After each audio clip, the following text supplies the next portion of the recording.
Hello everyone. तक हम लोग बात कर चुके हैं नेट एजुकेशन पेपर 2 के बारे में। आज से हम यूनिट 1 से स्टार्ट करेंगे।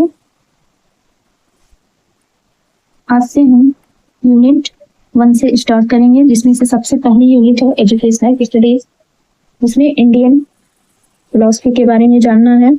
सबसे पहला टॉपिक है, लेकिन उससे पहले हम बात करेंगे फिलोसफी क्या है। ठीक है, जिसे हिंदी में दर्शन कहते हैं, दर्शन, और इंग्लिश में फिलोसफी।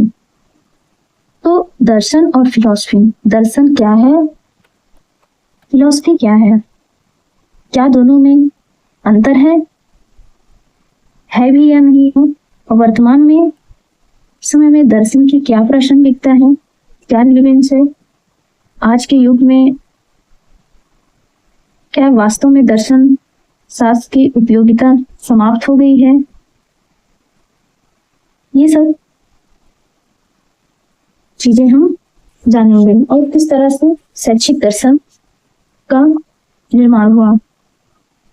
तो ग्रीक युग में और पहले थे पाइथागोरस। उन्होंने कहा था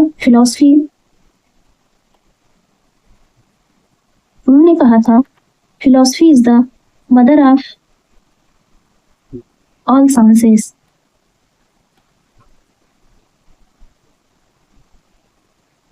दर्शन सभी विज्ञानों की जननी है।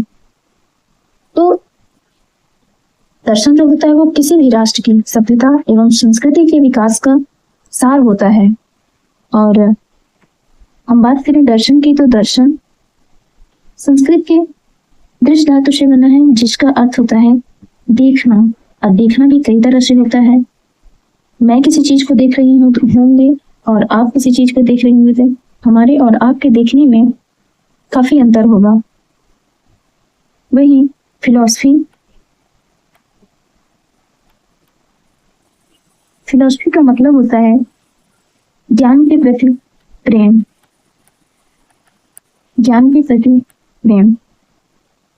जैसे कि अगर कोई गेम हो, ओलंपिक में मान लीजिए 3 तरह के लोग जाते हैं।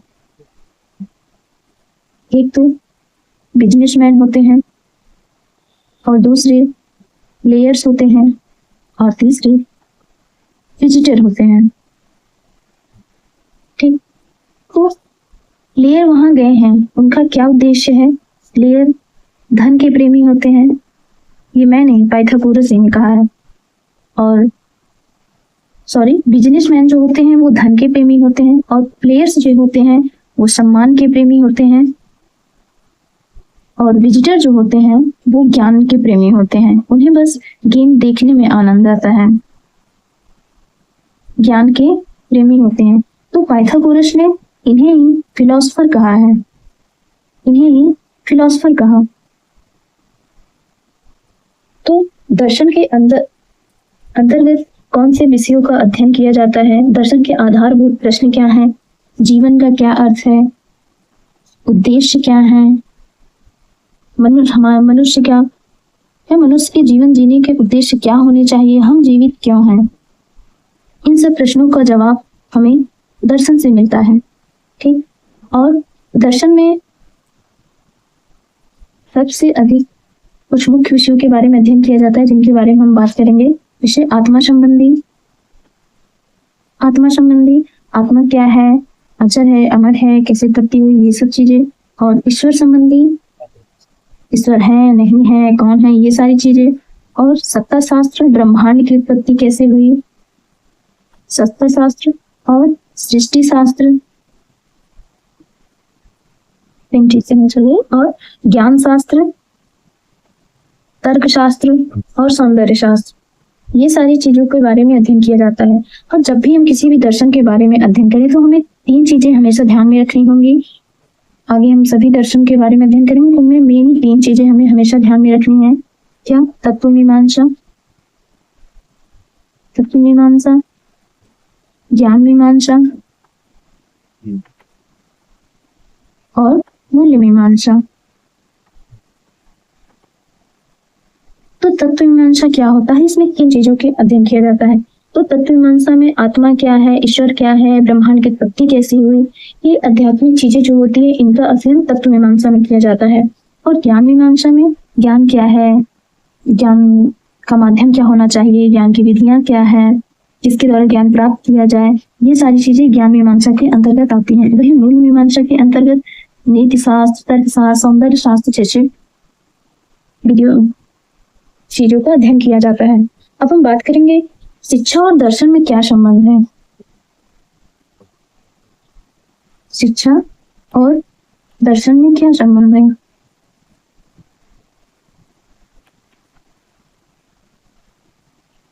शिक्षा है और दर्शन है, इसमें क्या संबंध है। तो जितना अब तक हमने दर्शन के बारे में जाना, हम कह सकते हैं दर्शन हमें बताता है कि ब्रह्मांड और उसमें मानव जीवन का क्या महत्व है, उसका अंतिम उद्देश्य क्या है और इन उद्देश्यों की प्राप्ति हम कैसे करेंगे। तो हमारा जो भी सीखने का लक्ष्य होता है हम वो शिक्षा के द्वारा प्राप्त करते हैं। तो दर्शन में जिन उद्देश्यों का निर्धारण हो चुका है उसे हम शिक्षा के द्वारा प्राप्त करते हैं। और शिक्षा हमारे ज्ञान स्तर को बढ़ाती है, हमारी अवलोकन करने, चिंतन करने, मनन करने की क्षमता को बढ़ाती है और हम अपनी तर्क शक्ति, चिंतन, मनन, ज्ञान के आधार पर ही हम दर्शन पे सवाल उठाते हैं और दर्शन को नई नई समस्याओं से परिचित करवाता है शिक्षा। ठीक, तो और इस तरह से एक नए दर्शन का निर्माण होता है और जब नया दर्शन बनेगा तो नए उद्देश्य बनेंगे और फिर उसकी प्राप्ति शिक्षा के माध्यम से होगी और फिर शिक्षा से तर्क, चिंतन, मनन, ज्ञान, ये सारी मनुष्य की शक्तियां बढ़ेंगी और फिर से एक नया दर्शन का जन्म होगा। इस तरह से ये शिक्षा और दर्शन में ये चक्र सदैव चलता रहता है। नए विचार आएंगे, नए दर्शन आएंगे, नए उद्देश्य बनेंगे और ये साइकिल चलता रहेगा। ठीक है, तो अब हम बात करेंगे शिक्षा पर दर्शन का क्या प्रभाव पड़ता है। शिक्षा पर दर्शन का प्रभाव,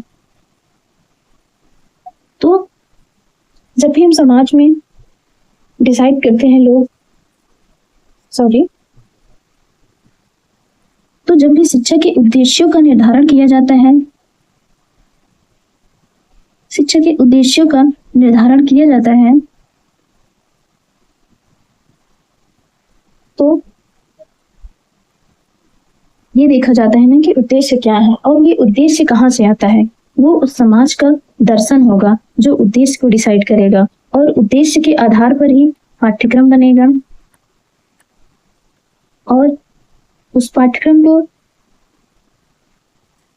शिक्षण करने के लिए उसी तरह शिक्षा विधियों का निर्माण होगा, शिक्षक पर भी और अनुशासन पर, इस तरह से शिक्षा संस्थाओं के संगठन पर, यहाँ तक कि पाठ्य पुस्तक पर भी दर्शन का प्रभाव पड़ता है। और जब हम यही बात करें कि शिक्षा का दर्शन पर कैसे प्रभाव पड़ता है, शिक्षा का दर्शन पर प्रभाव, तो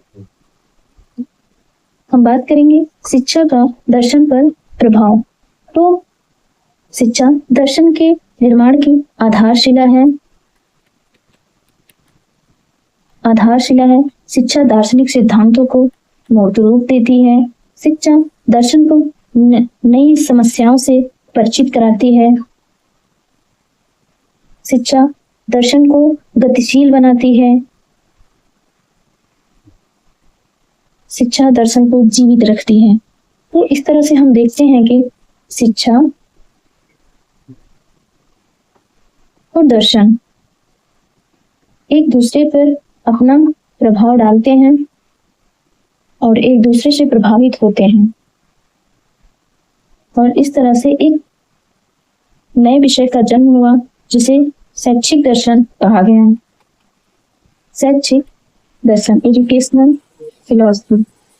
ठीक है, तो इस तरह ये आज हमारी थोड़ा सा हमने दर्शन क्या है इसके बारे में जाना। अब हम आगे भारतीय दर्शन के जितने भी हैं 8-9 हैं वो हम सबके अध्ययन करेंगे। इस तरह हमने जाना दर्शन क्या है और शिक्षा दर्शन किस तरह प्रभावित होते हैं, दूसरों कैसे प्रभावित करती हैं, इनमें संबंध क्या है। अब हम अगले वीडियो में भारतीय दर्शन के बारे में डिस्कस करेंगे। तब तक के लिए धन्यवाद।